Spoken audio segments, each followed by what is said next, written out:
સુરત એરપોર્ટમાં 4 આતંકવાદીઓ ઘૂસીને 6 મુસાફરોને બંધક બનાવ્યા હતા, પરંતુ ચેતક કમાન્ડો તેમજ સીઆઈએસએફના જવાનોએ મક્કમ મુકાબલો કર્યો હતો.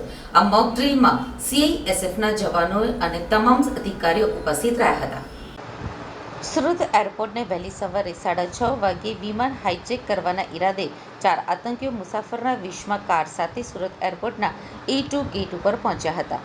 સિક્યુરિટીએ અટકાવતા અચાનક તેમણે AK-47 રાઇફલ દ્વારા સીઆઈએસએફના સિક્યુરિટી ગાર્ડને ઘાયલ કરી અંદર ઘૂસ્યા હતા, જેની જાણકારી સુરત એરપોર્ટ ઓથોરિટીને થતાં તત્કાલ આ અંગેની વિગતો સુરત શહેર પોલીસ, જિલ્લા કલેક્ટર, પ્રાંત અધિકારીને કરવામાં આવી હતી.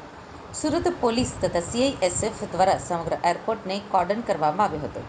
પ્રાંત અધિકારી અને નાયબ કલેક્ટર V.J. ભંડારીએ તત્કાલ એરપોર્ટ આવીને કંટ્રોલ રૂમમાંથી આતંકીઓ સાથે વાતચીત કરી હતી, જેમાં આતંકીઓએ એટીએસ દ્વારા ધરપકડ કરાયેલા અને જેલમાં બંધ આતંકીઓને મુક્ત કરવાની એક હેલિકોપ્ટર તેમજ 200 કરોડની ડિમાન્ડ કરી હતી.